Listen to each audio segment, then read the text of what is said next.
Kembali lagi di Net 12, Kebun Binatang Surabaya kini tengah bergelut untuk memperbaiki kondisi. Berbagai langkah tengah diambil untuk mengembalikan kejayaan kebun binatang ini. Kebun Binatang Surabaya, lembaga konservasi yang masih menjadi sorotan khalayak. Lagi-lagi karena masalah koleksi satwa yang mati. Di tahun 2014 saja sudah 6 ekor hewan mati. Beberapa pihak putus asa melihat kondisi KBS. Namun ada pula yang optimis KBS bisa menjadi rumah yang nyaman bagi satwa. Termasuk organisasi pemerhati satwa di Malang, Profauna. Lembaga ini meminta KBS melakukan pembenahan kandang dan perawatan satwa dibandingkan menambah koleksi yang justru rawan terjadi kematian. Kami sangat sedih ketika sudah 14 tahun berlalu malah kematian satwa ini terjadi cukup signifikan.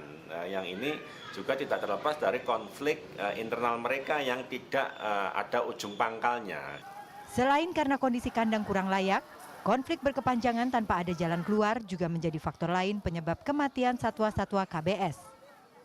Tentu bukan hal mudah merawat 3.000 lebih koleksi satwa KBS hanya dengan 4 dokter hewan dan 76 penjaga hewan yang dimiliki. Jumlah yang tidak sebanding ini pun memunculkan isu tentang bisnis penjualan satwa di dalam tubuh KBS. Seiring waktu pasca pengambil alihan pengelolaan KBS oleh pemerintah Kota Surabaya, isu tersebut terbukti bukan isapan jempol belaka. Mengenalnya dengan bahasa pertukaran. Nah, namun kalau yang kemarin dilakukan oleh TPS itu adalah pemindahan. Ya, memang ada perbedaan istilah ya. Yang dikenal oleh peraturan pemerintah adalah pertukaran, tapi MOU yang dilakukan oleh saat sebelum kami masuk itu adalah pemindahan. Memang bukan lagu lama. Kebun Binatang se-Indonesia melakukan pertukaran atau pemindahan satwa. Namun langkah tersebut harus memiliki landasan kuat, seperti populasi yang berlebih hingga mendapat izin dari Presiden.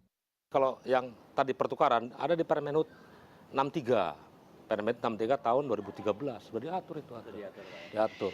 Jadi memang pertukaran itu diatur ada.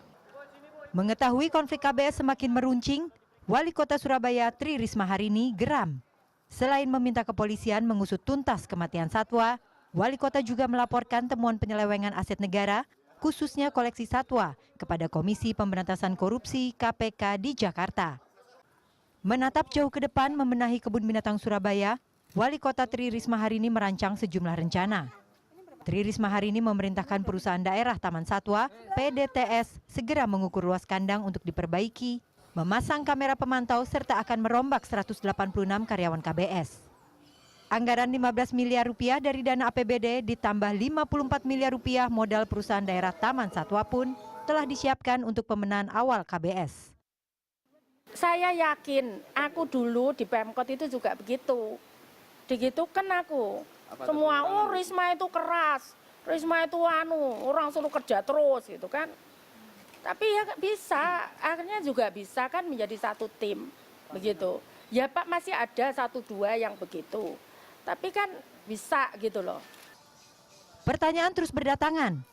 Kapan Kebun Binatang Surabaya dapat kembali menjadi lahan konservasi tanpa kepentingan pribadi serta wisata merakyat bagi warga Surabaya? Saya lihat ya, kebun binatang itu bagus, binatangnya lengkap, tapi jalannya rusak, debu ya, kurang enak lah. Tapi sekarang jalannya itu enak, terus pohon-pohonnya juga rindang ya. Cuma banyak binatangnya yang kosong, kurang diperhatikan lah.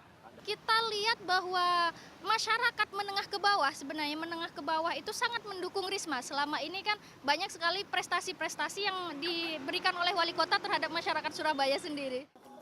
Tentu harap masyarakat tinggi akan pulihnya Kebun Binatang Surabaya. Namun hingga kini pemerintah kota belum leluasa mengurus Kebun Binatang Surabaya. Ini karena surat resmi izin konservasi dan pengelolaan yang direncanakan turun minggu lalu, hingga kini belum diterima pihak pengelola Kebun Binatang Surabaya. Nampaknya, satwa-satwa ini masih harus menunggu untuk keadaan yang lebih baik. Tim Liputan melaporkan untuk NET.